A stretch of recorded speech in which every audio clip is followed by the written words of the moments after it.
Lenses, lenses, lenses. Which lenses should we use for a Fujifilm system or whatever mirrorless camera system you are currently using? Well, we got lots of options. We can use the original lenses from the manufacturer. This is a 35 f2 from Fujifilm, the original Fujicron. Do we have older legacy lenses? I have tons of Minolta glass, and all we do is buy a $20 or $30 adapter, stick this on, and then put them on our mirrorless cameras. Do you want to use these inexpensive but really good lenses? Often Chinese manufacturers, this one here specifically is Per Gear, and this is their 35mm lens. And finally, again, third-party manufacturers from China. This one's probably one of the more popular ones, a brand called Viltrox.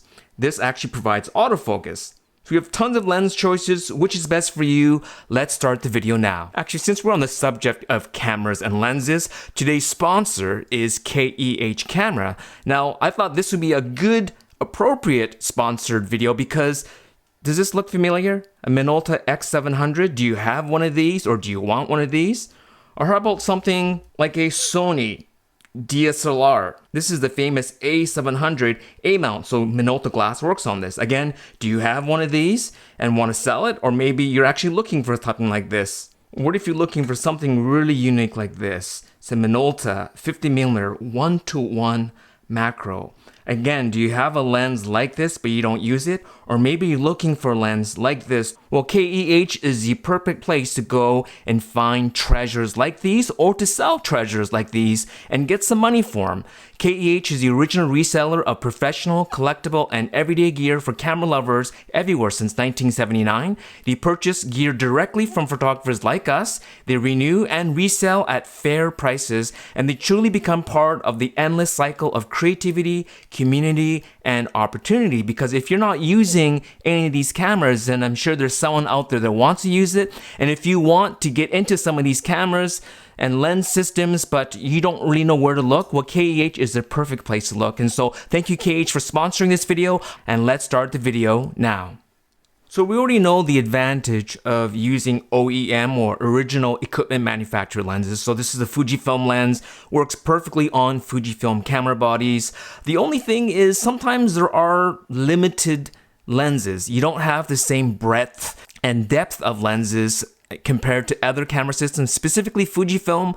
They are still reasonably new, and so unlike a brand like Canon or Nikon, they have 30-40 years of legacy glass, and Fujifilm has about 10 years. And so there are people looking for specific lenses. You can't find it within the Fujifilm ecosystem, so often people think about using adapters. So let's talk about adapters. So this is an adapter from K&F, and these are reasonably cheap, anywhere between $20 or $40 depending on what system you have. This is for Minolta autofocus.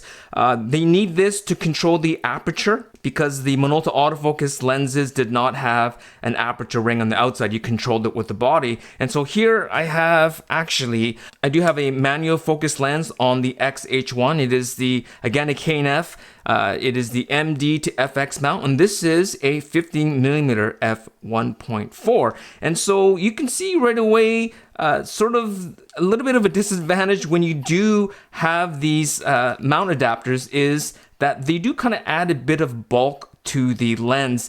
These lenses are for SLR. So here is the X700, and there is a mirror in here, and the film plane is back here. So you have about an inch or more of flange back distance, where mirrorless cameras have much less of a flange back distance. So to compensate for that flange back, you need this extra space created with these adapters, but they are great. You don't get autofocus at least with this specific type of adapters. There are some adapters where you do get autofocus. And so what I like to use these lenses for is either their specialty glass. So something like here, I have a 100mm macro lens here from Minolta 1:1 macro. And here is another 50mm 1:1 macro lens. And these things you don't really need to be autofocused. And as well, I have actually shot some YouTube videos talking head using these lenses, and when you have a monitor you can just do focus peaking and easily make sure that you are in focus. And I have a lot of beautiful old legacy glass, and so if you have old glass, if you came from Minolta, if you came from Canon, you came from Nikon, you came from Leica, and you bought into a Fujifilm system or whatever mirrorless system, the quickest and cheapest way is to buy a $30, $40 adapter, and all of a sudden all your older lenses will work, with the caveat of course, that flange back distance, especially if your older lenses were SLR lenses. And so if you do have some specialty glass that you want to keep around, for $30 or $40, you can keep on using it. So that's the pros of using an adapter. If you have legacy lenses, they're cheap to buy, and then all of a sudden all these lenses work. But minus is there's no communication between the two, and it does add some bulk to your camera. Another great option is buying these third-party manufacturer lenses. A lot of them are Chinese manufacturers. They all kind of typically have a similar sort of design. They're usually clickless apertures, you can sort of see that. Focusing works great. They're usually 5 to 7 element design. They're reasonably compact, lightweight, and image quality specifically on this PerGear 35mm f1.6, very surprised. I actually did compare this lens to this lens here, the 35 f2, and actually the 35 1.4, which I don't have, and the Viltrox 33 1.4, which I have somewhere down here. And I actually found, in terms of chromatic aberration, this controlled it actually better even than my Minolta 35 1.4. And I'll actually show you that lens. This is one of my favorite lenses. So this is the Minolta 35 1.4 Apple lens. Beautiful, beautiful lens. Look at the size difference. And by the time you include the adapter, let's even do that.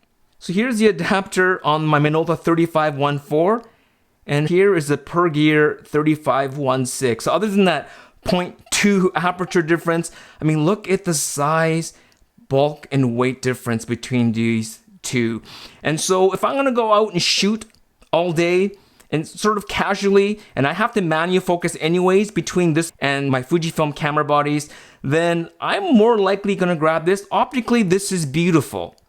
However, look at the size of this. And I think this lens is like $70. This lens here, again, I already own it, but if you don't own it, this is probably a $300 or $400 lens. And on top of that, you gotta get the adapter, and you're dealing with this kind of bulk. So you can already see the advantage why buying these third-party Chinese manufactured lenses is for your Fujifilm system. Now, the way I like to shoot with it is actually on my X Pro 3. It's appropriate. Right here I have the 25mm f1.8, and I love this lens. I actually wrote an article on Fujilove, actually quite a few articles and quite a few pictures on Fujilove magazine. I'll insert some pictures as well, but I love using this lens on the X Pro 3. It's kind of appropriate. It looks great. Now let's do the same thing here and attach my Minolta. Now look at this. Now, I don't want to walk around all day. As beautiful as this lens is, I don't want to walk around all day with a lens of this size. And so that's the major advantage of using these third-party lenses. The two lenses that I have from PerGear, the 25mm f1.8 and the 35mm f1.6, beautiful glass. I wouldn't hesitate to use these. I've done lots of great portraiture with it. Bokeh is nice. Chromatic aberrations controlled nice. The negative is we don't really know the quality. It feels well built, but who knows if these will last 20, 30 years, right? Like my Minolta glass has. But for now, they work great. And also, I'm not a fan of the clickless aperture. Sure, if you're shooting video, it's nice to be able to, to smoothly transition your aperture, but often I find I need to keep on looking up to see what aperture I'm at, and none of this information is actually on the camera. I have to either write it down or remember at what aperture I was shooting at. So there's no communication between the body and the camera other than me manually inputting what lens I have on here. So that's the biggest hassle using these lenses. But for $70, $80 for these PerGear lenses, and I know that there are other brands out there like Midicon and 7 Artisan, TT Artisans. Some of them are a little bit more expensive, some might be about the same price. Those are sort of the same benefits as well as the negatives of using these type of lenses on your Fujifilm or whatever mirrorless system you have.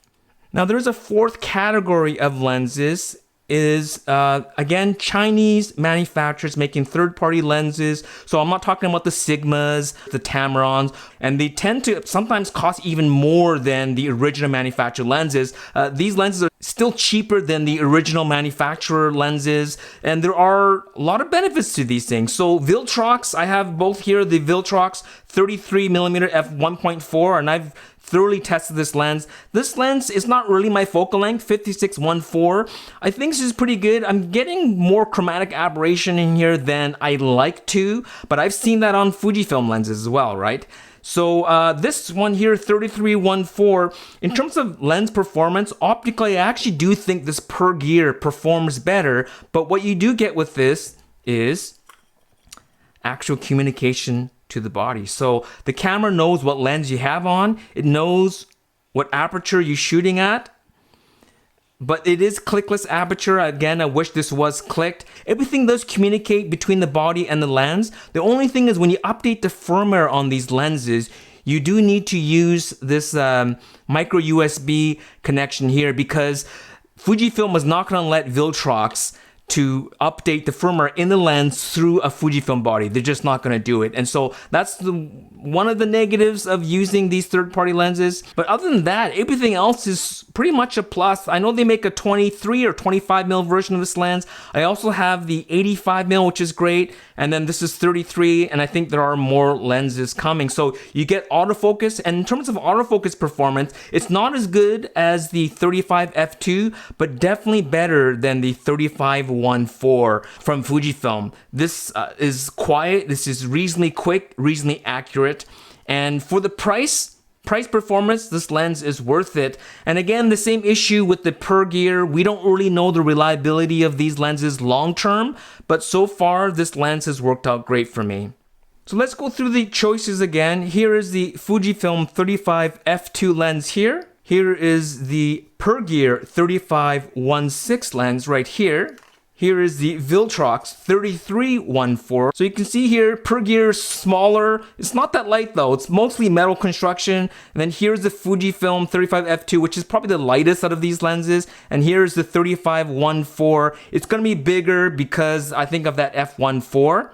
And then finally, here is the adapted lens here from my Minolta 35-1.4. Now, Minolta does have like a 35 f2 that isn't as big as this, but still, when you add that adapter, it makes it huge like this. But luckily for me, I do own so many Minolta lenses. It makes sense for me to keep it. As I mentioned before, if you want specific lenses like macros, there's tilt shift lenses, there's mirror lenses, there's super telephoto lenses. Those often aren't available in the mount that you currently have, especially with Fujifilm, still a growing system. So it does make sense, if you already own these lenses, get yourself an adapter that's less than $100 and you have access to all of your older lenses. If you want to know more about using either adapters or third-party lenses on your Fujifilm camera system, go check out my article that I actually wrote recently for Fujilove magazine. I'll put the link down below, where I go into a little bit more detail with images about the pros and cons of using adapters and third-party lenses. So as we end this video, again, I'd like to thank KEH Camera for sponsoring this video. Again, I said that this is appropriate because we're talking about lenses, camera bodies. There's some pretty cool cameras here, like my beloved Minolta 9XI. If you have something like this and you don't shoot it anymore, think about trading it in. Or if you want a camera like this, 1/12,000th of a second mechanical shutter. As well, look at this cool little 45mm pancake lens, and look at this really cool 24mm Minolta lens. So do you have lenses like this, or do you want to play with lenses like this? Well, check out KEH Camera. I'll put all the links down below. They have over 60,000 items in stock, up to 40% below retail, 100% KEH approved, appraised, graded, renewed, and resold. Now you can phone in, or you can schedule a video chat for more accurate quotes on the gear if you wish to sell your gear, as well as to trade up. So they buy, sell, as well as trade. If you use my discount codes, they get 5% off of whatever you're buying. If you're selling, they'll give you 5% more. And if you're trading up, so you're buying and selling at the same time, they will give you 10% off. And they also give you a 21-day return or exchange policy, as well as a 180-day warranty. Your gear will be graded by experts, renewed with care, one of a kind, sustainable, and exchangeable. Thank you again, KH, for sponsoring this video. Guys, have fun with your gear. If you're looking for something, go check out KH. If you want to ask questions about the lenses or camera bodies they have here, please go ahead and ask your questions on below. But we'll talk to you soon, and happy shooting.